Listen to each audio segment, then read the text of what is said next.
لكل هول من الأحوال مقتحم بلغ العلا بكماله كشف الدجى بجماله حسنت جميع خصاله صلوا عليه وآله۔ اللہ رب العزت کا بے پناہ لطف و کرم اور احسان عظیم ہے کہ جس نے آقا کریم علیہ السلام کی نعلین پاک کے تصدق سے سبحان اللہ سبحان اللہ ہم سب احباب کو جامعہ مسجد انوار مدینہ نقشبندیہ محمدیہ سیفیہ میں واقعہ معراج مصطفیٰ صلی اللہ علیہ وسلم جو گزشتہ جمعۃ المبارک سے چل رہا ہے اس کو بیان کرنے اور سننے کے لیے جمع فرمایا۔ اس خالق کائنات کے حضور دعا ہے کہ رب کائنات ہمارا اس جامعہ مسجد میں جمع ہونا اور واقعہ معراج مصطفیٰ صلی اللہ علیہ وسلم کا بقیہ حصہ سننا اس کو اپنی بارگاہ عالیہ میں شرف قبولیت عطا فرما کر ہم سب کے لیے دنیا اور آخرت میں کامیابی کا ذریعہ بنائے، نجات کا ذریعہ بنائے، آمین۔ سبحان اللہ سبحان اللہ۔ اب سب احباب کو معلوم ہے کہ جس ماہ مبارک میں اب ہم موجود ہیں وہ شعبان المعظم کا ماہ مبارک ہے، بڑی برکتوں والا، رحمتوں والا، نعمتوں والا، بخششوں والا، مغفرتوں والا یہ ماہ مبارک ہے۔ اس کی تقریباً آج 4 تاریخ ہے، 4 شعبان المعظم ہے۔ اس ماہ مبارک کے بارے میں علامہ ابن رجب الحنبلی فرماتے ہیں یہ نماز سنت کی طرح ہے۔ شعبان المعظم کا ماہ مبارک سنت نماز کی طرح ہے کہ جس طرح فرض نماز سے پہلے بھی سنتے ہوتی ہیں اور فرض نماز کے بعد بھی سنتے ہوتی ہیں، اللہ کے عصر کی نماز یا فجر کی نماز یا عصر کی نماز کی۔ وہ کہتے ہیں کہ جس طرح فرض نماز سے پہلے سنتے ہوں یا بعد میں سنتے ہوں، وہ سنتیں جو بھی شخص پڑھتا ہے تو قیامت کے دن رب کائنات اگر اس کے فرض میں کوئی کوتاہی رہ گئی ہو، کوئی رکن میں، کوئی واجب میں، کوئی سنن میں، یا نماز کے کسی بھی حصے کو وہ مکمل طور پہ ادا نہیں کر پایا تو اس کی سنت کی جو نمازیں ہوں گی اس میں سے لے کر اس کے فرض نمازوں کی کوتاہی کو پورا کیا جائے گا۔ سبحان اللہ۔ علامہ ابن رجب الحنبلی فرماتے ہیں کہ شعبان المعظم یہ بھی سنت نماز ہی کی طرح ہے کہ رمضان المبارک سے پہلے اللہ رب العزت نے آقا کریم علیہ السلام کی سیرت کی روشنی میں شعبان المعظم کے روزے رکھے جو نفلی روزے ہیں، اور رمضان المبارک کے بعد متصلاً شوال کے 6 روزے ہوتے ہیں۔ وہ کہتے ہیں کہ جو شخص بھی شعبان المعظم میں روزے رکھتا ہے پھر شوال میں روزے رکھتا ہے تو ان روزوں کی برکت سے اگر اس سے رمضان شریف کے جو فرض روزے ہیں ان میں کوئی کوتاہی ہو گئی ہو تو ان روزوں کی برکت سے رب کائنات اس کوتاہی کو پورا کر دے گا، سبحان اللہ، روزوں کو مکمل کر دے گا، مکمل ثواب دے گا۔ سبحان اللہ۔ حتیٰ کہ صحیح مسلم میں، صحیح بخاری میں حدیث مبارکہ ہے، حضرت ام سلمہ رضی اللہ تعالی عنہ آپ فرماتی ہیں کہ آقا کریم علیہ السلام کو کسی بھی ماہ میں اتنے روزے رکھتے ہوئے نہیں دیکھا گیا جتنے آپ نے شعبان المعظم میں روزے رکھے ہیں۔ رمضان میں تو روزے فرض ہیں، رمضان کی بات نہیں ہو رہی، وہ تو رکھنے ہی ہیں، وہ تو فرض روزے ہیں، یعنی اس میں جو اگر 29 کا دن ہے، 29 کا ماہ مبارک ہے تو 29 روزے ہوئے، اگر 30 ہے تو 30 روزے ہوئے، وہ تو رکھنے ہیں۔ یعنی 11 ماہ کی بات ہو رہی ہے کہ آقا کریم علیہ السلام ان 11 ماہ میں رمضان المبارک کے علاوہ سب سے زیادہ جس ماہ میں روزے رکھتے تھے وہ شعبان المعظم کا ماہ مبارک ہے۔ سبحان اللہ۔ حتیٰ کہ جب آپ کثرت سے روزے رکھنے لگے شعبان المعظم میں تو صحابہ کرام رضوان اللہ تعالی علیہم اجمعین نے جب دیکھا تو ان سے رہا نہ گیا، ان کو تعجب ہوا، حیرت ہوئی. تو اسی حیرت میں انہوں نے آقا کریم علیہ السلام سے سوال کر دیا. عرض کیا یا رسول اللہ، ہم نے آپ کو کسی بھی ماہ میں جو 11 ماہ ہیں، کبھی کسی ماہ میں اتنے روزے رکھتے ہوئے نہیں دیکھا جتنے روزے آپ ماہ شعبان المعظم میں رکھتے ہیں. وجہ کیا ہے؟ میرے اور تیرے آقا کریم علیہ السلام نے فرمایا کہ یہ جو ماہ شعبان المعظم ہے نا، ذاک شہر یغفل الناس عنہ، اس شعبان المعظم کے ماہ مبارک میں لوگ بڑی غفلت میں رہتے ہیں، لوگ غافل ہوتے ہیں. حالانکہ یہ وہ ماہ مبارک ہے کہ ان ترفع الاعمال الی اللہ، کہ اس ماہ مبارک میں انسانیت کے اعمال کو اللہ رب العزت کے حضور پیش کیا جاتا ہے. سبحان اللہ. اور میں اس ماہ میں اس لیے زیادہ روزے رکھتا ہوں کہ جب بھی میرے اعمال پیش ہوں اللہ رب العزت کی بارگاہ میں تو میں روزے کی حالت میں ہوں. تو لہٰذا آقا کریم علیہ السلام کی سیرت طیبہ طاہرہ پاکیزہ سے یہ بات ثابت ہوتی ہے کہ امت مسلمہ کو آپ کی سیرت پہ عمل کرتے ہوئے شعبان المعظم میں زیادہ سے زیادہ روزے رکھنے چاہیے. سبحان اللہ. حتیٰ کہ آقا کریم علیہ السلام نے صحابی سے پوچھا کہ کیا تم نے سورہ شعبان کا روزہ رکھا ہے؟ سورہ شعبان کا مطلب علماء کے ہاں بعض علماء یہ کہتے ہیں کہ اس سے مراد 15 شعبان 15 شعبان المعظم کا دن ہے، اس دن کو روزہ رکھنا، اور یہ دن کہلاتا ہے سورہ شعبان. تو آقا کریم علیہ السلام نے اس صحابی سے خاص طور پر 15 شعبان المعظم کے روزے کے بارے میں پوچھا کہ کیا تم نے 15 شعبان کا روزہ رکھا ہے یا نہیں رکھا. آپ کا سوال کرنا اس بات کی دلیل ہے کہ ماہ شعبان المعظم میں بالعموم اور اس ماہ مبارک کی 15 تاریخ کو بالخصوص روزہ رکھنے کی خاص فضیلت اور مقام ہے. سبحان اللہ.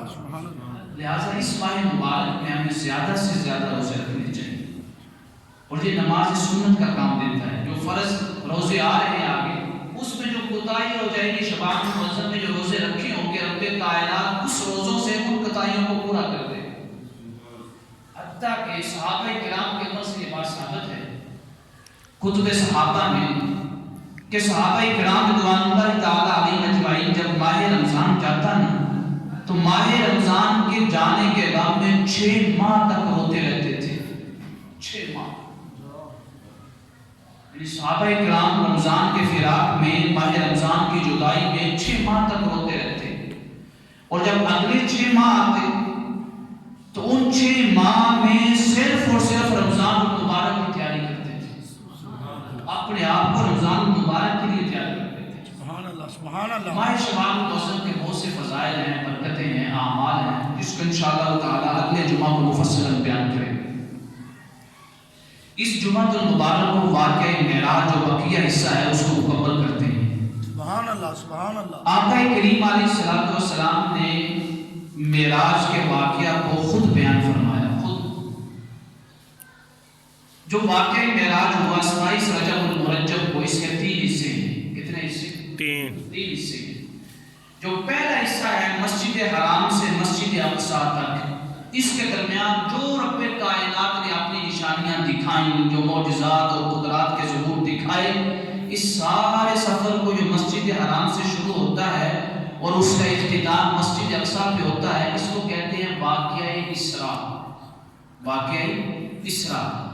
پھر جو مسجد اقصی سے آپ کو سدرۃ المنتہا تک کے مقام کی سیر کروائی گئی، یہ جو ساری سیر ہوئی مسجد اقصی سے سدرۃ المنتہا تک، یعنی 7 آسمانوں کی سیر، پھر 7 آسمانوں کے اوپر سدرۃ المنتہا تک کے مقام کی سیر، یہ سارا حصہ علماء کے ہاں معراج کہلاتا ہے. معراج کا معنی ہوتا ہے وہ سیڑھی جس کے ذریعے نیچے سے اوپر چڑھا جائے، اس کو معراج کہتے ہیں. ایک تیسرا حصہ ہے سدرۃ المنتہا سے لے کے فَقَانَ قَابَ قَوْسَيْنِ أَوْ أَدْنَىٰ، یہ جو مقام لامکان ہے، اس کی جو سیر کروائی گئی، اس مقام کی سیر کو عروج کہتے ہیں. سبحان اللہ. پہلا کیا ہے؟ اسراء. دوسرا کیا ہے؟ معراج. تیسرا کیا ہے؟ عروج. معنی کیا ہے؟ اسراء کا معنی ہوتا ہے راتوں رات اگر سیر کروائی جائے تو راتوں رات سیر کروانے کو اسراء کہتے ہیں۔ اور سیر کس کی ہو رہی ہے؟ زمین کی۔ تو جو زمین میں جو سیر ہوئی اس کو کہتے ہیں اسراء۔ اور اسراء کا معنی ہوتا ہے کہ ساتھ کوئی تھا، یعنی مسجد حرام میں جو مصطفیٰ کو لے کے گئے مسجد اقصیٰ تک، یہ سفر آپ نے کسی کی صحبت میں طے کیا۔ اس سفر میں کوئی ساتھ تھا جو مصطفیٰ کو مسجد حرام سے لے گیا اور مسجد اقصیٰ میں لے جا کر آپ کو امام الانبیاء کے منصب پہ فائز کر دیا۔ سبحان اللہ۔ اسراء کہتے ہیں، یعنی کوئی ساتھ ہو۔ معراج کا معنی کیا ہے؟ کہ مسجد اقصیٰ سے سدرۃ المنتہی تک آپ کو لے جایا گیا۔ معراج کا معنی بھی یہ ہے کہ مصطفیٰ کے ساتھ اس سیر میں بھی کوئی تھا، یعنی معراج کی جو سیر ہوئی اس میں بھی کوئی آپ کے ساتھ تھا۔ لیکن عروج کا معنی یہ ہوتا ہے کہ کسی کے بغیر بلندیوں کو طے کرنا۔ سبحان اللہ۔ سبحان اللہ۔ تو ہم سدرۃ المنتہی سے آگے جو مقام ہے اس کو عروج کہہ رہے ہیں۔ مطلب یہ ہے کہ مسجد حرام سے مسجد اقصیٰ تک کوئی اور مصطفیٰ کے ساتھ تھا، اور مسجد اقصیٰ سے سدرۃ المنتہی تک بھی کوئی مصطفیٰ کے ساتھ تھا۔ لیکن سدرۃ المنتہی سے آگے مقام ایسا تھا کہ یہاں پہ نہ تو کوئی فرشتہ جا سکتا تھا اور نہ ہی کوئی انسان جا سکتا تھا۔ یہ مقام وہ آیا ہے کہ یہاں پہ مسافت کو خود مصطفیٰ نے اکیلے طے کیا ہے۔ سبحان اللہ۔ مصطفیٰ تنہا کے فرمایا کیونکہ یہ مقام ایسا ہے کہ اس مقام پہ میرے مصطفیٰ کے ساتھ کوئی شریک نہیں ہو سکتا۔ اس کی دلیل کیا قرآن کریم کہ ہم نے یہ جو تقسیم کی ہے اس کی دلیل کیا ہے؟ اگر آپ واقعہ معراج کو پڑھتے ہوئے سورہ بنی اسرائیل کو کھول کر دیکھیں تو وہاں پہ رب کائنات نے فرمایا لِنُرِيَهُ، لفظ کیا ہے؟ لِنُرِيَهُ، ہم نے دکھائی تھی، ہم نے دکھائی، یعنی یہ مقام ایسا تھا کہ مصطفیٰ کو کوئی دکھلانے والا تھا، مصطفیٰ کو کوئی بتا رہا تھا کہ یہ جگہ ہے، یہ اللہ کی نشانی ہے، یہ فلاں جگہ ہے، یہ فلاں جگہ ہے، یہ فلاں جگہ ہے۔ اگر کوئی اور دکھائے تو اس کو کہتے ہیں لِنُرِيَهُ، کہ ہم اس کو دکھا رہے تھے۔ لیکن جب مصطفیٰ کی ذات قاب قوسین کے مقام پہ پہنچی اور ادنا کی قربت کی منزلوں کو طے کرتے ہوئے یہاں پہ ساری حدیں ختم ہو گئی، وہاں پہ یہ نہیں فرمایا لِنُرِيَهُ ہم دکھا رہے تھے، سبحان۔ وَلَقَدْ رَأَىٰ، یہ وہ مقام تھا کہ اس مقام پہ مصطفیٰ خود دیکھ رہے تھے۔ سبحان اللہ۔ یعنی مصطفیٰ کے ساتھ کوئی اور نہیں تھا، مصطفیٰ اس مقام پہ آ کے خود رب کائنات کی نشانیوں کو دیکھ رہے تھے۔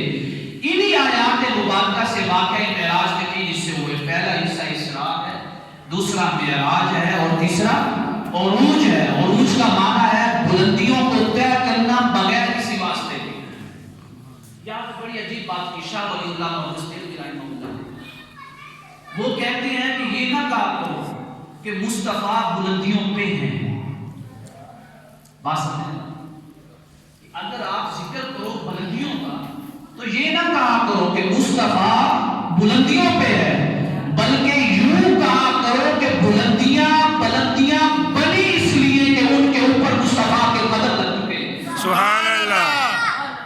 مصطفیٰ کے قدم ہے، قدمین مصطفیٰ لگنے کی وجہ سے وہ جگہ بلند ہو گئی۔ یہ نہ کہو کہ مصطفیٰ بلندیوں پہ ہیں، بلکہ بلندیاں بنی اس لیے کہ انہوں نے قدمین مصطفیٰ کو چھو لیا۔ سبحان اللہ۔ اس لیے بلند ہوئے۔ اب میرے آقا کریم علیہ الصلوۃ والسلام واقعہ معراج کو خود بیان کر رہے ہیں۔ اس حدیث کو روایت کر رہے ہیں واقعہ معراج کو حضرت مالک بن صعصع، صحابی کا نام کیا ہے؟ مالک بن صعصع۔ یہ وہ صحابی رسول ہیں کہ جنہوں نے آقا کریم علیہ الصلوۃ والسلام سے صرف دو حدیثیں روایت کی، صرف دو حدیثیں، ایک واقعہ معراج کی، ایک خیبر کی کھجوروں کے متعلق جو حدیث ہے وہ ان صحابی نے روایت کی۔ سبحان اللہ۔ وہ سے صحابہ کرام رضوان اللہ تعالی علیہ اجمعین اس صحابی کے پاس آ کے حضرت مالک بن صعصع کے پاس آ کے واقعہ معراج سنا کرتے تھے۔ بہت سے صحابہ کرام نے یہ جو صحابی رسول ہے مالک بن صعصع ان سے واقعہ معراج کو سنا ہے۔ یہ صحیح بخاری میں، صحیح مسلم میں، دیگر کتب حدیث میں یہ واقعہ مفصلاً امام مالک بن سعسع رضی اللہ تعالیٰ عنہ سے مروی ہے۔ آپ فرماتے ہیں کہ آقا کریم علیہ السلام نے ان سے واقعہ معراج کی تفصیل کو بیان کیا۔ میرے آقا نے فرمایا بینما انا فی الحتیم، میں مقام حتیم میں تھا، یعنی ایک ایسی جگہ پہ جہاں پہ پتھر تھا۔ اب علامہ ابن حجر اسقلانی فرماتے ہیں کہ آپ حضرت ام ہانی کے گھر پہ تھے، یعنی آپ کی چاچا صاحب بہن حضرت ابو طالب کی بیٹی ان کے گھر میں سوئے ہوئے تھے۔ تو میرے آقا کریم علیہ السلام فرماتے ہیں مضطجعاً میں سو رہا تھا، اذ اتانی آتٍ، میرے پاس آنے والا کوئی آیا، سبحان اللہ سبحان اللہ، میرے پاس کوئی آنے والا آ گیا۔ اس نے کیا کیا؟ اس نے مجھے اٹھا لیا۔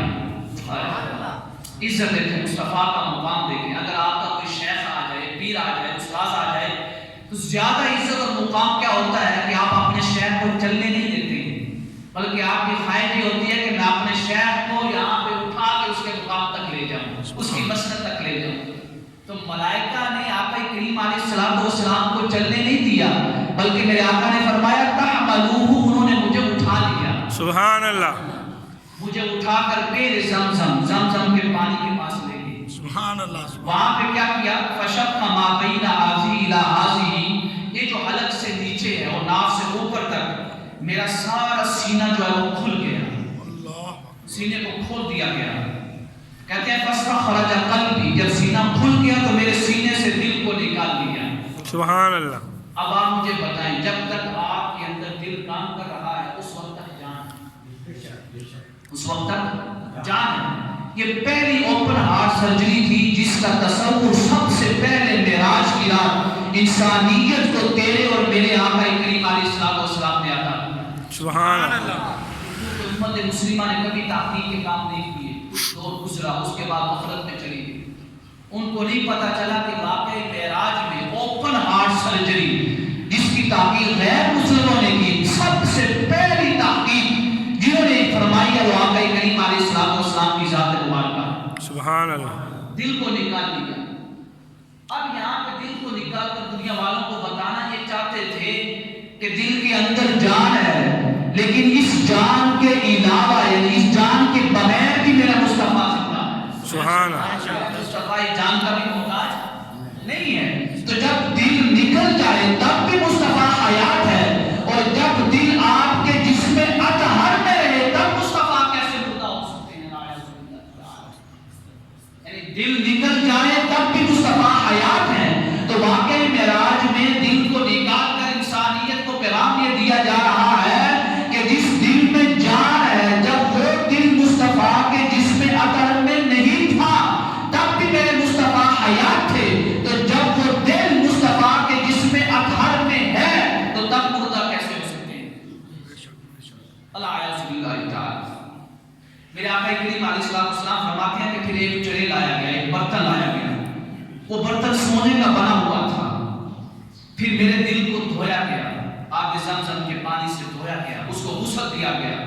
پھر کیا ہوا کہ اس چڑے کے اندر ایک اور برتن تھا چھوٹا سا، جو اللہ تعالیٰ کی طرف سے ایمان اور حکمت کے نور سے بھرا ہوا تھا۔ سبحان اللہ۔ فرشتوں نے اس ایمان اور حکمت کے نور کو اس چھوٹے سے برتن سے اٹھا کر میرے دل میں رکھ دیا۔ سبحان اللہ۔ میرے دل کو فرشتوں نے ایمان اور حکمت کے نور سے بھر دیا۔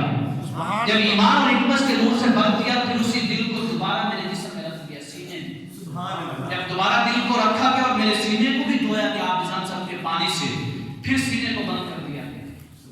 اب کہتے ہیں جب سینے کو بند کیا تو ملائکہ نے کہا کہ آپ چلیے۔ جب ہم باہر آئے تو کیا دیکھتے ہیں کہ ایک براق کھڑا ہے، سفید رنگ کی سواری ہے جس کے اوپر روشنی روشنی نور کی سواری ہے۔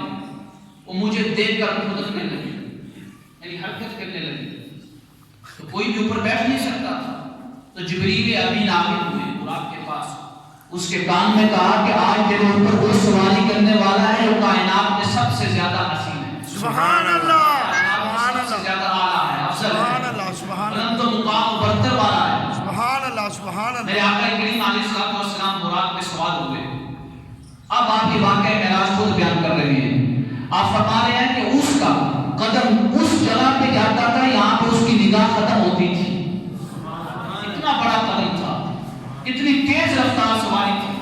پھر آقا کریم علیہ السلام فرماتے ہیں کہ ہم چلے، ایک مقام آیا کہ وہاں سے مجھے خوشبو آ رہی تھی. یہ گزشتہ جمعہ کو یہ واقعہ بیان ہو چکا ہے کہ وہ خوشبو کن کی تھی؟ ماشیطہ بنت، جو ماشیطہ تھی بنت فرعون کی، یعنی فرعون کی بیٹی کی جو کنگھی کرتی تھی، جو خاص خادمہ تھی، یہ اس کی ہڈیوں کی خوشبو آ رہی تھی. پورا مفصل واقعہ بیان ہو چکا ہے. میرے آقا کریم علیہ السلام فرماتے ہیں کہ سواری چلتی گئی، ہم مسجد اقصی میں پہنچ گئے. مسجد اقصی میں براق کو وہیں پہ باندھا گیا، یہاں پہ انبیاء اپنی سواریاں باندھتے تھے. سبحان اللہ سبحان اللہ. اور مسجد اقصی سے پہلے میں ایک ایسی جگہ سے گزرا کہ یہاں پہ حضرت موسیٰ علیہ السلام کی قبر تھی. آپ قبر میں نماز پڑھ رہے تھے. سبحان اللہ. اللہ اکبر. قبر میں سبحان اللہ نماز پڑھ رہے تھے. بتانا کیا چاہتے ہیں کہ نبی وہ ہے جو قبر میں بھی زندہ ہے. سبحان اللہ. نبی اپنی قبر میں بھی اللہ کی عبادت کرتا ہے.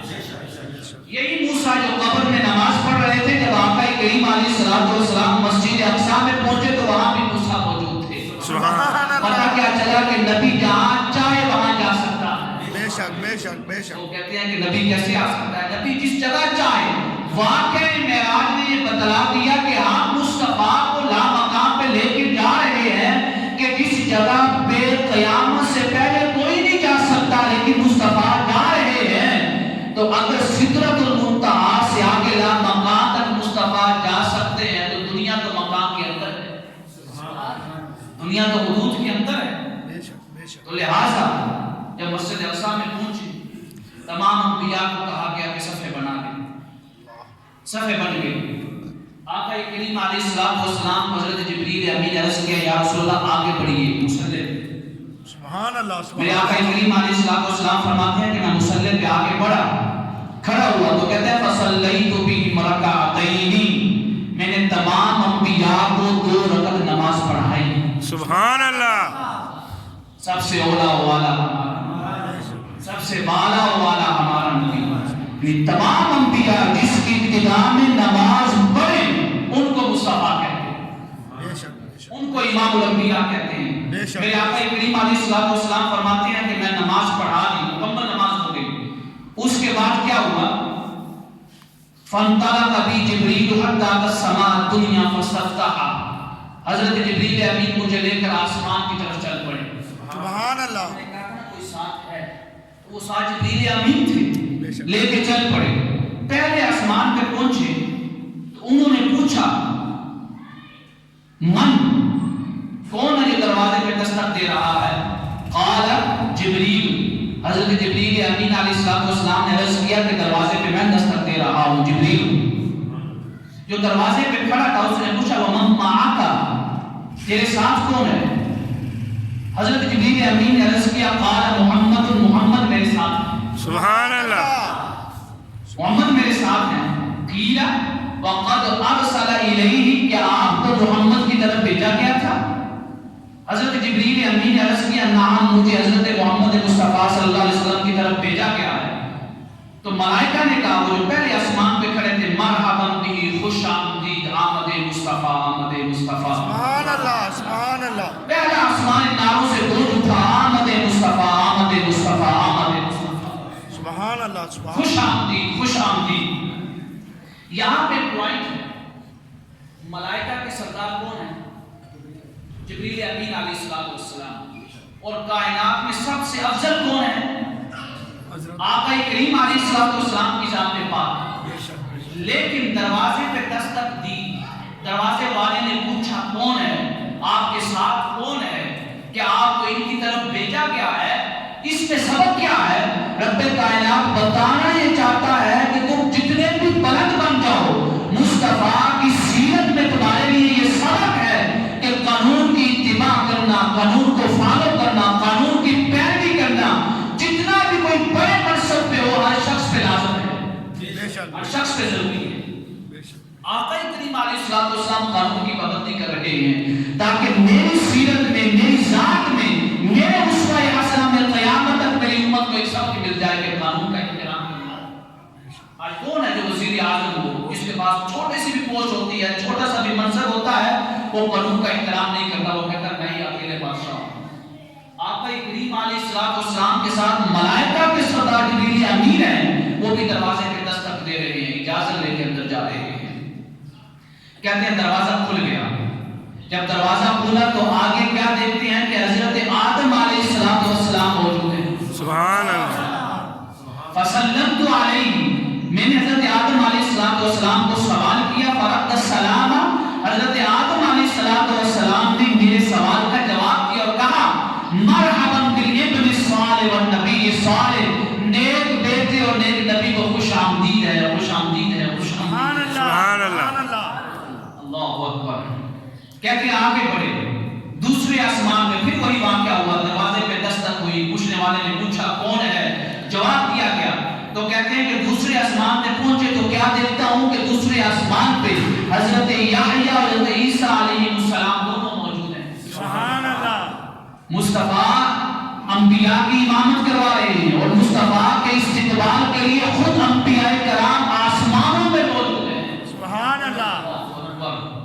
کہتے ہیں کہ میں نے ان کو سلام کیا، انہوں نے میرے سلام کا جواب دیا اور کہا مرحبا بالاخ الصالح والنبی الصالح، نیک بھائی اور نیک نبی کو خوش آمدید ہے، خوش آمدید ہے، خوش آمدید ہے۔ سبحان اللہ۔ پھر آقا کریم علیہ السلام فرماتے ہیں کہ مجھے تیسرے آسمان پہ لے جایا گیا، وہاں پہ بھی دستک ہوئی، پوچھنے والے نے پوچھا کون ہے، بتایا گیا، پوچھا آپ کے ساتھ کون ہے، بتایا گیا، پوچھا کہ آپ کو بھیجا گیا، جواب دیا گیا۔ تو کہتے ہیں کہ جب تیسرے آسمان پہ پہنچے تو وہاں پہ کیا دیکھتے ہیں کہ تیسرے آسمان پہ کیا دیکھتا ہوں کہ حضرت یوسف علیہ السلام موجود ہیں۔ سبحان اللہ۔ حضرت یوسف علیہ السلام کو دیکھا تو میں نے سلام کیا، انہوں نے میرے سلام کا جواب دیا اور کہا مرحبا بالاخ الصالح والنبی الصالح، نیک بھائی کو نیک نبی کو خوش آمدید ہے، خوش آمدید ہے، خوش آمدید ہے۔ میرے آقا کریم علیہ السلام فرماتے ہیں کہ پھر مجھے جبریل امین چوتھے آسمان پہ لے گئے، پھر سوال کرنے والے نے سوال پوچھا کہ کون ہو، بتایا گیا جبریل ہوں، پوچھا آپ کے ساتھ کون ہے، بتایا گیا محمد ہے، پھر پوچھا گیا کہ آپ کو امام الانبیاء کی طرف بھیجا گیا، بتایا گیا کہ ہاں مجھے میرے رب نے بھیجا ہے، تو اس نے کہا مرحبا مرحبا آمد مصطفیٰ، آمد مصطفیٰ۔ چوتھے آسمان کے دروازے کھول دیے گئے، کیا دیکھتا ہوں کہ چوتھے آسمان پہ حضرت ادریس علیہ السلام موجود ہے میرے استقبال کے لیے۔ سبحان اللہ۔ جب میری نگاہ حضرت ادریس علیہ السلام پہ پڑی تو میں نے سلام کیا، حضرت ادریس علیہ السلام نے میرے سلام کا جواب دیا اور کہا مرحبا بالاخ الصالح والنبی الصالح، نیک بھائی کو نیک نبی کو، صالح بھائی کو صالح نبی کو خوش آمدید ہے، خوش آمدید۔ سبحان اللہ۔ سبحان اللہ۔ یہ واقعہ معراج خود بیان کر رہے ہیں۔ پھر آقا کریم علیہ السلام فرماتے ہیں کہ جبریل امین مجھے پانچویں آسمان پہ لے گئے، پھر سوال ہوا، وہ سارے سوال جو 3 سوال ہیں، کیا دیکھتا ہوں کہ پانچویں آسمان پہ حضرت ہارون علیہ السلام تشریف فرما ہے۔ سبحان اللہ۔ میں نے حضرت ہارون علیہ السلام کو سلام کیا، انہوں نے میرے سلام کا جواب دیا اور کہا مرحبا بالاخ الصالح والنبی الصالح، صالح بھائی کو صالح نبی کو خوش آمدید ہے، خوش آمدید ہے۔ سبحان اللہ۔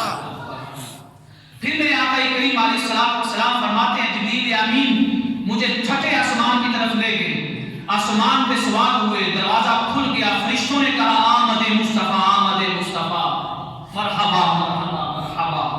کہتے ہیں کہ جب چھٹے آسمان پہ پہنچا تو کیا دیکھتا ہوں کہ چھٹے آسمان پہ وہ کھڑے ہیں جنہوں نے طور پہ کہا تھا کہ مولا اپنا جلوہ دکھا دے۔ سبحان اللہ۔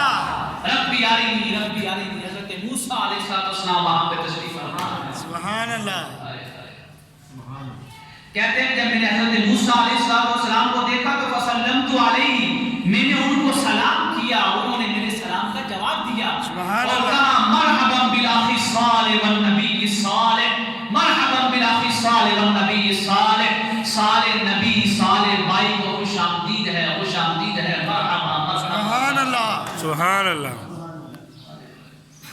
چھٹے آسمان پہ دوسری روایت میں آتا ہے کہ جب حضرت موسیٰ علیہ السلام نے آقا کریم علیہ السلام کے چہرہ انور کو دیکھا تو رو پڑے، سبحان آنکھوں سے اللہ۔ آنسو جاری ہو گئے۔ سبحان اللہ۔ جبریل امین قریب ہوئے، پوچھتا ہوں ہوا کیا ہے، ہوا کیا ہے، رو کیوں رہے ہیں؟ پوچھ عرض کیا ہے موسیٰ رو کیوں رہے ہو؟ آپ نے فرمایا جبریل جانتا ہے کہ میرے بعد آئے ہیں لیکن جنت میں سب سے زیادہ ان کی امت موجود ہوگی، سبحان اللہ، جنت ان کی امت سے بنی ہوئی ہوگی، اس لیے میری آنکھوں سے آنسو آ گئے۔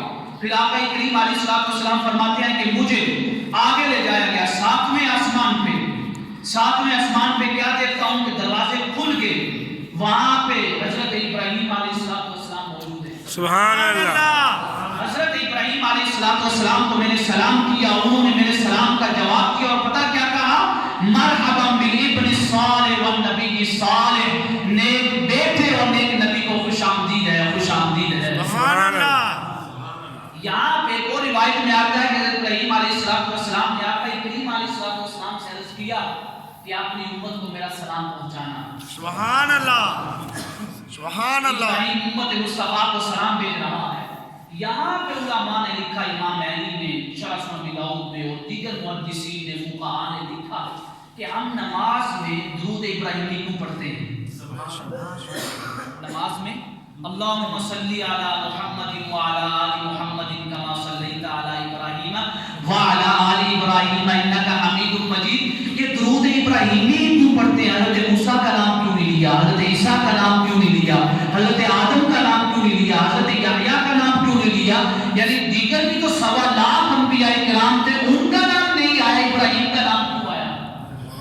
اس لیے کہ ابراہیم وہ تھے جنہوں نے معراج کی رات امت مصطفیٰ کو سلام بھیجا ہے۔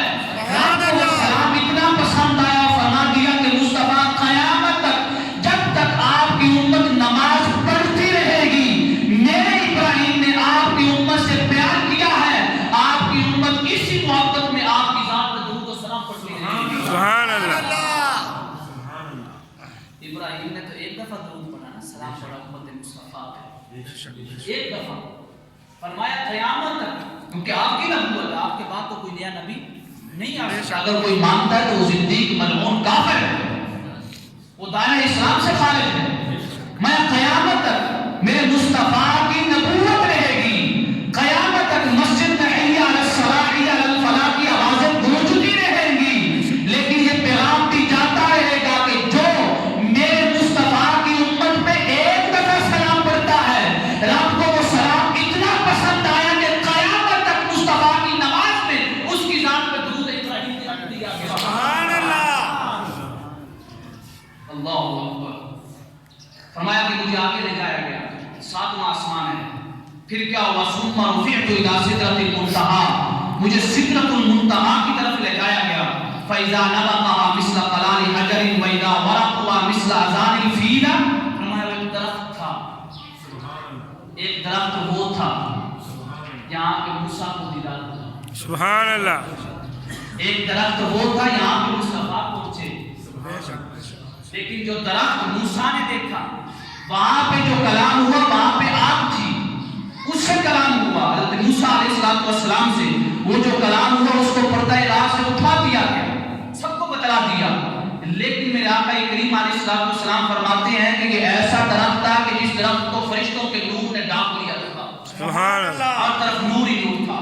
ایک روایت میں آتا ہے کہ وہ ایسا نور تھا کہ اس کی پہچان نہیں تھی کس کا نور ہے، وہاں پہ کوئی نہیں پہنچ سکتا تھا۔ پھر آقا کریم علیہ السلام سدرۃ المنتہیٰ سے آگے بڑھے، آقا کریم علیہ السلام فرماتے ہیں کہ میں نے وہاں پہ 2 نہریں دیکھی، 2 نہریں، ایک نہر ظاہری تھی اور دوسری باطنی نہریں تھیں۔ میں نے پوچھا یہ کون سی نہریں ہیں؟ عرض کیا گیا کہ جو باطنی نہریں ہیں یہ جنت کی نہریں ہیں، یہ جو ظاہری نہریں ہیں یہ دریائے نیل اور دریائے فرات ہے، یہ بھی جنت کی نہریں ہیں۔ سبحان اللہ، پھر آقا کریم علیہ السلام فرماتے ہیں کہ آگے سفر جاری رہا، وہاں کی کیا کیفیت تھی میرے آقا نے بھی پردہ نہیں اٹھایا، اور قرآن نے بھی کہا فاوحیٰ الی عبدہ ما اوحیٰ، ہم نے اپنے بندے کے ساتھ جو کلام کیا وہ کلام رازوں میں رکھا، کسی کو نہیں بتایا۔ پھر آقا کریم علیہ السلام 50 نمازیں لے کے واپس پلٹے، میرے آقا فرماتے ہیں کہ میرا موسیٰ کے قریب سے غسل ہوا، موسیٰ علیہ السلام نے کیا یا رسول اللہ کیا ملا ہے؟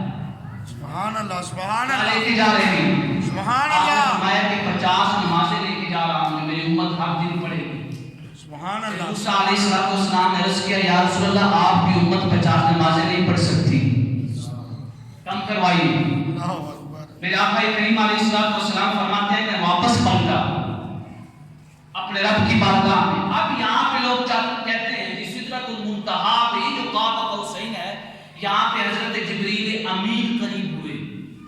آقا کریم علیہ السلام حضرت جبریل امین کے قریب ہوئے اور حضرت جبریل امین آقا کریم علیہ السلام کے قریب ہوئے. یہاں پہ ایک سوال ہے کہ مسجد حرام سے مسجد اقصیٰ تک، مسجد اقصیٰ سے سدرۃ المنتہا تک سارا سفر آقا کریم علیہ السلام نے طے حضرت جبریل امین کے ساتھ ہی کیا. تو پھر یہ کہنا کہ جبریل امین قریب ہوئے. امام ابن حبان فرماتے ہیں، اسے بخاری کے اندر یہ روایت ہے، امام بخاری یہ روایت لایا، وہ کہتے ہیں دنل جبار قاب قوسین سے مراد یہ ہے کہ رب اپنی شان کے لائق اپنے محبوب کے قریب ہوا. آقا کریم علیہ السلام اپنے رب کے قریب ہوئے. کہتے ہیں کہ واپس پلٹا، 5 نمازیں کم کر دی گئی. پھر میرا پوچھا حضرت موسیٰ علیہ السلام کے پاس سے ہوا، پوچھا کتنی نمازیں؟ فرمایا کہ 5 کم ہوئی ہیں. عرض کیا یا رسول اللہ، آپ کی امت 45 نمازیں بھی نہیں پڑھ سکے گی، اور کم کروائیں. آپ نے فرمایا میں دوبارہ کیا، اس طرح جاتا رہا یہاں تک کہ 5 نمازیں رہ گئی. سبحان اللہ سبحان اللہ. حضرت موسیٰ علیہ السلام نے پوچھا یا رسول اللہ آپ کے پاس آپ کتنی نمازیں؟ آپ نے فرمایا 5 نمازیں ہیں. تو موسیٰ علیہ السلام نے عرض کیا یا رسول اللہ واپس جائیے، 5 بھی نہیں پڑھ سکتے. نبی حضرت موسیٰ علیہ السلام نے آج کے حوال دیکھ لیے نہیں دیکھ لیے؟ آج ہم میں سے کتنے ہیں جو 5 نمازیں بھی پڑھتے ہیں؟ موسیٰ علیہ السلام نے عرض کیا یا رسول اللہ آپ کی امت 5 بھی نہیں پڑھ سکتی. لیکن میرے آقا کریم علیہ السلام نے فرمایا موسیٰ اب مجھے حیا نہیں ہے کہ میں 5 کو بھی کم کروانے کے لیے واپس جاؤں. آواز آئی، ندا آئی، حیب سے آواز آئی کہ مصطفیٰ جو ہم نے کہہ دیا ہے وہ بدل نہیں سکتا. اب جو 5 پڑھے گا اس کو 5 پڑھنے کی وجہ سے 50 نمازوں کا ثواب ملے گا. سبحان اللہ. اور 5 رہا ہے، ثواب 50 کا مل رہا ہے. پھر ہر ایک کے ساتھ 27 نمازیں اور ملائیں. جو جماعت کے ساتھ نماز پڑھتا ہے مسجد میں 27 نمازیں اور ملائیں تو کتنا اجر بنتا ہے نمازوں کا. لیکن ہم غافل ہیں، نمازوں کو چھوڑ چکے. ہماری مسجد میں 2 3 4 5 اتنی صفیں ہوتی ہیں صبح کی نماز میں، ظہر کی، بقیہ نمازیں جمعے کے علاوہ اس میں تو ایک صف بھی نہیں ہوتی. موسیٰ علیہ السلام نے یہی عرض کیا کہ یا رسول اللہ آپ کی امت یہ 5 بھی نہیں پڑھ سکتی. اے لوگوں اگر قیامت کے دن مصطفیٰ نے موسیٰ علیہ السلام سے ملاقات ہوگی اور موسیٰ نے کہا یا رسول اللہ آپ کی امت تو 5 بھی نہیں پڑھ سکتی، میں کہہ رہا تھا نا، اس وقت کیا جواب دو گے؟ اگر اپنے نبی کے سامنے سرخرو ہونا چاہتے ہو تو 5 وقت کی نماز 5 وقت کی نماز جماعت کے ساتھ ادا کرو. میرے آقا کریم علیہ السلام فرماتے ہیں کہ پھر میں واپس آیا، کیا دیکھتا ہوں کہ میں مسجد حرام میں موجود ہوں. اب یہاں پہ آ کے سب سے پہلے آپ نے جس کے ساتھ واقعہ معراج بیان کیا وہ ابو جہل ہے. ابو جہل کے ساتھ واقعہ معراج کو سب سے پہلے بیان کیا. کیوں کہ واقعہ معراج کروایا اس لیے کیا تھا فتنۃ للناس، کہ ہم نے معراج کی رات اپنے مصطفیٰ کو جو شانیں دکھلائی ہیں، اب دیکھتے ہیں کہ میرے مصطفیٰ کی شانوں کو کون مانتا ہے، کون ان کا انکار کرتا ہے. تو سب سے پہلے اس کو سنایا کہ مصطفیٰ کی شانوں کا منکر تھا. واقعہ معراج جب ابو جہل کو بیان ہوا تو اس نے شور مچا دیا کہ آؤ دیکھو یہ محمد کیا کہہ رہا ہے کہ میں راتوں رات گیا، مسجد اقصیٰ میں بھی گیا، مسجد اقصیٰ سے 7 آسمان کی سیر بھی کی، سدرۃ المنتہا پہ بھی گیا، اس کے آگے لامکان تک بھی گیا. پھر میں اتنے ہی منٹ میں واپس آ گیا ہوں، اتنے چھوٹے سے وقت میں واپس آ گیا ہوں، یہ کیسے ہو سکتا ہے؟ یہاں پہ پھر آقا کریم علیہ السلام فرماتے ہیں کہ انہوں نے کہا کہ اگر آپ نے مسجد اقصیٰ کو دیکھا ہے تو مسجد اقصیٰ کے احوال بتاؤ. مسجد اقصیٰ کیسی ہے؟ کیونکہ کفار نے دیکھی ہوئی تھی مسجد اقصیٰ. میرے آقا کریم علیہ السلام فرماتے ہیں کہ جیسے کفار نے مجھ سے سوال کیا تو رب کائنات نے مسجد اقصیٰ کو میری آنکھوں کے سامنے کر دیا. سبحان اللہ. مسجد اقصیٰ کا ایک ایک دروازہ گن کر بتا رہا تھا کہ مسجد اقصیٰ کا یہ دروازہ یہاں پہ ہے، مسجد اقصیٰ کے اندر محراب یہاں پہ ہے، اس کے پہلو یہ ہیں، اس کے عماد یہ ہیں، اس کے ستون یہ ہیں. میں ساری مسجد اقصیٰ کا نقشہ کھینچ کر ان کو بتا رہا. سبحان اللہ سبحان اللہ. مسجد اقصیٰ سامنے آ سکتی ہے. اس وقت یہاں پہ اپنے نبی کو پکارے تو کیا رب اس امتی کو اپنے مصطفیٰ کے سامنے نہیں کر سکتا؟ یعنی اگر کافروں نے اعتراض کیا کہ مسجد اقصی اگر آپ نے دیکھی ہے تو بتائیں تو صحیح، رب کائنات نے سارے پردے اٹھا دی اور مسجد اقصی سامنے کر دی، اگر آج بھی کوئی سچے دل کے ساتھ اپنے نبی کو پکارتا ہے مسجد اقصی سامنے ہو سکتی ہے تو امتی کا چہرہ سامنے کیوں نہیں ہو سکتا؟ آقا کریم علیہ السلام نے مسجد اقصی کی ساری نشانیاں بتلائیں، سبحان اللہ، پھر بھی ایمان نہیں کرے۔ لہذا واقعہ معراج آقا کریم علیہ السلام کا وہ عظیم معجزہ ہے کہ جس کا ظہور نہ کہ سائنسی طور پہ، نہ ہی کرامت کے طور پہ، نہ ہی کسی اور کا قیامت تک نہیں ہو سکتا کسی اور سے۔ سبحان اللہ، معجزہ ہے، جتنی بھی سائنس تحقیق کر لے لیکن سدرۃ المنتہا سے آگے نہیں جا سکتی، بلکہ آسمان دنیا پہ بھی نہیں جا سکتی۔ کیوں کہ رب کائنات نے دروازے رکھے ہوئے بند کیے ہوئے ہیں، وہاں پہ فرشتے پہرا دے رہے ہیں، جو آگے بڑھتا ہے اس کو روک دیا جاتا ہے۔ لہذا کوئی یہ کہ یہ ہم آسمان پہ پہنچ گئے تو وہ قرآن و حدیث کا منکر ہے، قرآن و حدیث کی نفی کر رہا ہے۔ آقا کریم علیہ السلام کی تو فیض اللہ کی حضور دعا ہے کہ رب کائنات ہمیں واقعی معراج سے جو اسباب ملتے ہیں، جو ہدایت ملتی ہے، اس پہ عمل کرنے کی توفیق عطا فرمائے۔ پچھلے جمعہ کو یہ دو سوال ہوئے تھے۔ پہلا سوال یہ تھا کہ جب آقا کریم علیہ السلام نے مکہ پاک فتح کیا تو آپ واپس مدینہ شریف تشریف لے گئے، تو پیچھے خانہ کعبہ کا امام کس کو مقرر فرمایا؟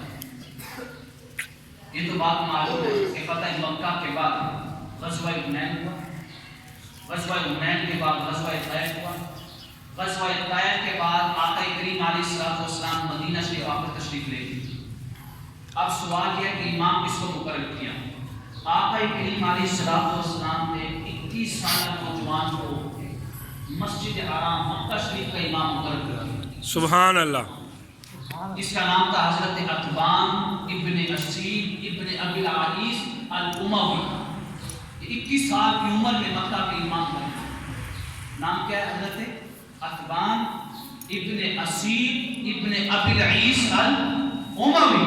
ان کو جب آقا کریم علیہ السلام نے مکہ کا امام بنایا، فرمایا اے عتبان جانتے ہو میں نے تمہیں کن لوگوں کا امام بنایا ہے؟ آپ نے عرض کیا اللہ و رسول عالم، اللہ اس کا رسول ہی جانتا ہے۔ آپ نے فرمایا میں نے تمہیں اللہ والوں کا امام بنایا ہے۔ سبحان اللہ، سبحان اللہ، اللہ والوں کا امام بنایا ہے۔ آپ بڑے سخت طبیعت حضرت عتبان ابن اسید، آپ جب امام بنے نا آپ نے اعلان کروا دیا مکہ میں، اعلان یہ کروایا کہ جو شخص بھی 5 روزانہ نماز میں سے کوئی بھی نماز جماعت کے ساتھ نہیں پڑھے گا میں اس کی گردن تک سے جدا کر دوں گا۔ اللہ اکبر۔ اگر جماعت کے ساتھ نماز نہیں پڑھتا، سارے لوگ نماز جماعت کے ساتھ پڑھتے تھے سوائے منافقین کے، سارے بہت سے اہل مکہ جو لوگ تھے، مکہ کے لوگ جمع ہو کر آقا کریم علیہ السلام کی بارگاہ میں پہنچ گئے۔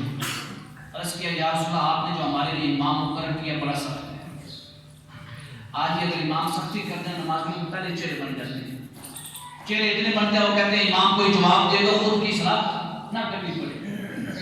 عرض کیا یا رسول اللہ امام بڑا سخت دیا ہے، وہ کہتا ہے جی اگر نماز جماعت کے ساتھ نہیں پڑھی تو گردن تن سے جدا کر دوں گا۔ میرے آقا کریم علیہ السلام نے فرمایا لوگوں جانتے ہو عتبان کون ہے؟ میں نے عتبان کو جنت کے دروازے کے قریب دیکھا ہے۔ سبحان اللہ، جنت کے دروازے کے قریب دیکھا، دروازے کی کنڈی پکڑ کر ہلا رہا ہے، ایسے جیسے کنڈی ہلاتے ہیں ایسے ہلا رہا ہے، ہلاتا ہے یہاں تک کہ جنت کا دروازہ کھول دیا جاتا ہے اور حضرت عتبان جنت میں داخل ہو جاتے ہیں۔ سبحان اللہ، وہ عتبان ہے جن کو میں نے تمہارا امام مقرر کیا ہے، اور فرمایا ھذا الشاب الطیب، یہ ایسا نوجوان ہے جس کی روح بڑی پاکیزہ ہے۔ سبحان اللہ، المؤمن القوی، جس کا ایمان بڑا قوی ہے، والصالح، جس کا عمل بڑا نیک ہے۔ آپ نے فرمایا لوگوں اے مکہ کے لوگوں اگر میں عتبان سے افضل کوئی شخص تمہارے لیے دیکھتا تو اس کو امام بناتا، میرے نزدیک مکہ میں سب سے افضل و اعلیٰ شخص عتبان کی ذات ہے۔ سبحان اللہ، ایسے شخص کو تمہارا امام بنایا جو سب سے اعلیٰ اور افضل ہے۔ کتنے سخت تھے، حتیٰ کہ آقا کریم علیہ السلام کا جب وصال ہوا تو حضرت سعد بن عمرو یہ بھی اسلام لا چکے تھے. انہوں نے کہا کہ آپ آ کے خطاب کریں، خطبہ کریں. مکہ شریف میں ہر طرف سے رونے کی آوازیں آ رہی ہیں، آہو پکار کی آوازیں آ رہی ہیں، چیخو پکار ہے. رفتار نے فرمایا سہیل میرے آقا کا وصال ہو جائے اور میں کلام کر سکوں، یہ میرے اندر طاقت نہیں ہے کہ میں آقا کریم علیہ السلام کے ظاہری وصال کی خبر دے سکوں. تو لہٰذا مکہ فتح مکہ کے بعد آقا کریم علیہ السلام نے جس ذات کو امام بنایا حضرت عتبان ابن اسید ابن ابی العیس الاموی کی ذات ہے. آپ نے دو لوگوں اور کو مقرر کیا، ایک کا نام ہے حضرت معاذ ابن جبل رضی اللہ تعالیٰ عنہ اور دوسرے کا نام ہے حضرت ابو موسیٰ الاشعری رضی اللہ تعالیٰ عنہ. دونوں جلیل القدر صحابہ کرام ہیں. آپ نے ان کو مقرر کیا کہ مکہ کے لوگوں کو فقہ کی تعلیم دیا کرو، دین کی تعلیم دیا کرو، سنن کی تعلیم دیا کرو.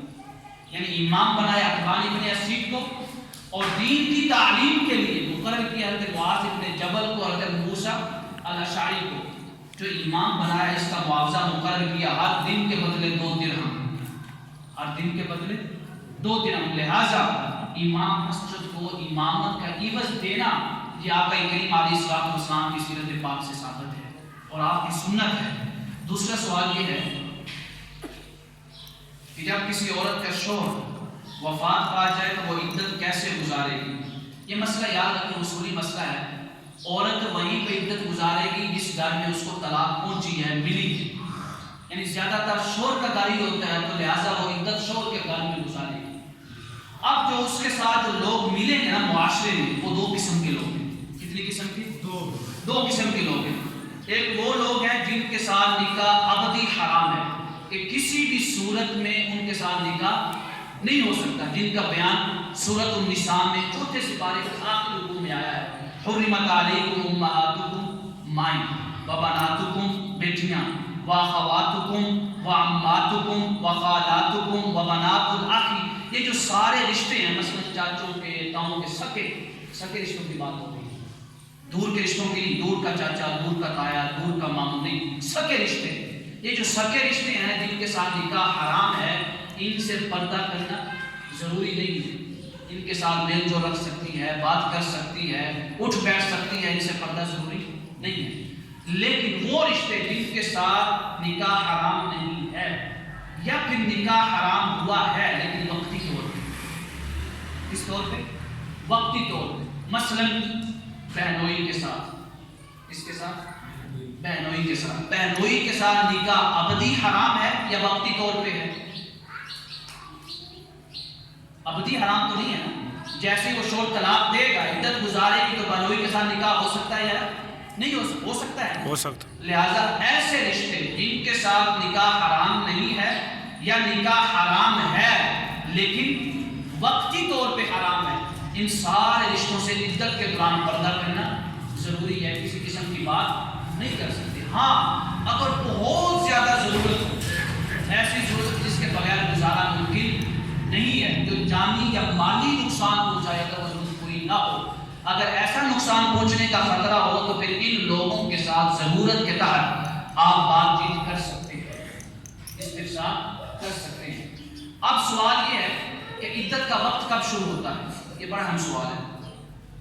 عدت کا وقت چاہے مطلقہ ہے، مطلقہ اس عورت کو کہتے ہیں جس کے شوہر نے طلاق دے دی ہے، شوہر حیات ہے، اور بیوہ اس کو کہتے ہیں جس کا شوہر فوت ہو گیا ہے. عدت کا وقت فوراً طلاق کے بعد اگر بیوہ ہے تو وصال کے بعد فوراً خود بخود شروع ہو جائے گا. خود بخود شروع ہو جائے گا. اس کا یہ مطلب کیا ہوا خود بخود شروع ہونے کا؟ کہ اگر عورت کو خبر پہنچتی ہے 4 ماہ 10 دن کے بعد، بیوہ عورت کی عدت کتنی ہے؟ 4 ماہ 10 دن. اگر حاملہ نہیں ہے، اگر حاملہ ہے تو عدت کتنی ہے؟ وضع حمل یعنی بچے کی پیدائش. جیسے بچے کی پیدائش ہو جائے گی اس کی عدت ختم ہو جائے گی. اب اس کو خبر پہنچتی ہے وضع حمل کے بعد یا اگر حاملہ نہیں ہے تو 4 ماہ 10 دن کے بعد اس کو خبر یہ پہنچی کہ اس کا شوہر فوت ہو گیا. اب جب خبر پہنچی ہے وہ عدت گزارے گی یا نہیں؟ کیوں کہ جیسے اس کا شوہر فوت ہوا ہے، شوہر کے فوت ہونے کے ساتھ ہی ایٹومیٹیکلی خود بخود عدت کا ٹائم شروع ہو چکا ہے. اب 4 ماہ 10 دن گزر چکے ہیں, وہ حاملہ نہیں ہے, 4 ماہ 10 دن کے بعد اس کو خبر پہنچی ہے, تو لہٰذا آپ دوبارہ عدت نہیں گزاریں. اگر کوئی عدت نہیں گزارتی, خبر پہنچ جاتی ہے, تو وہ گناہ کبیرہ کی مرتکب ہے. اس کی مرتکب ہے گناہ کبیرہ کی.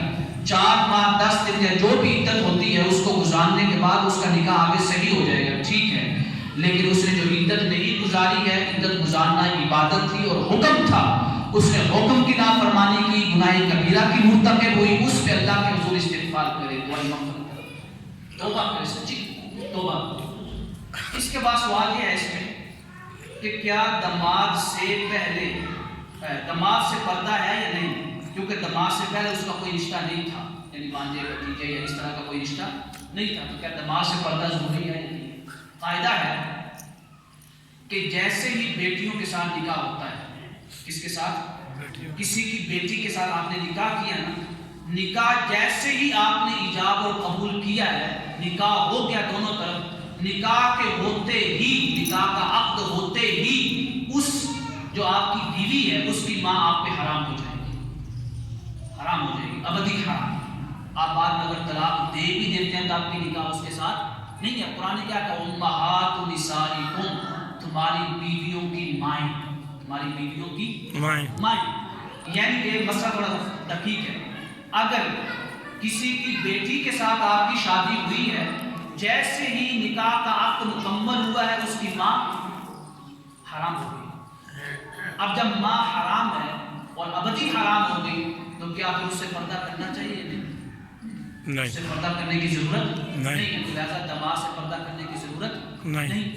اس کے ساتھ دوسرا مسئلہ سنیں, اگر آپ نے کسی لڑکی کی ماں کے ساتھ نکاح کیا, مثلا وہ مطلقہ تھی یا بیوہ تھی, پہلے شوہر سے اس کو کوئی بیٹی تھی, اب آپ نے اس کی ماں کے ساتھ نکاح کیا ہے, ماں کے ساتھ جیسے ہی آپ نے نکاح کیا ہے نا, اس کی نکاح کے کرنے کے ساتھ ہی فوراً اس کی بیٹی آپ پہ حرام نہیں ہوگی, اس کی بیٹی آپ پہ حرام نہیں ہوگی. مثلا اگر آپ ہم بستری کرنے سے پہلے اس کی ماں کو طلاق دے دیتے ہیں تو اس کی بیٹی کے ساتھ نکاح کیا ہوا جائز ہے. لیکن اگر آپ نے ہم بستری کر لی یا تنہائی میں بیٹھ گئے, ایسی تنہائی میں یہاں پہ آپ کو کوئی نہیں دیکھ سکتا تھا اور ہم بستری سے کوئی بھی شے مانع اور رکاوٹ نہیں تھی, ہم بستری کرنے کے ساتھ ہی فوراً اس کی بیٹی اب آپ کے اوپر حرام ہو چکی, اب آپ اس کے ساتھ نکاح نہیں کر سکتے. یہ دونوں مسئلوں میں فرق ہے. بیٹی کے ساتھ کیا ہے تو نکاح کے ساتھ ہی فوراً ماں کا نکاح حرام ہو جائے گا, لیکن اگر ماں کے ساتھ کیا ہے تو نکاح کے ساتھ ہی فوراً بیٹی حرام نہیں ہوگی جب تک آپ اس کی ماں کے ساتھ ہم بستری نہ کر لیں نکاح کے بعد. لہٰذا یہ عدت کے مسائل, عدت بہت سے مسائل. اللہ رب العزت کے حضور دعا ہے کہ رب کائنات ہمیں یہ مسائل سیکھنے اور اس پہ عمل کرنے کی توفیق عطا فرمائے.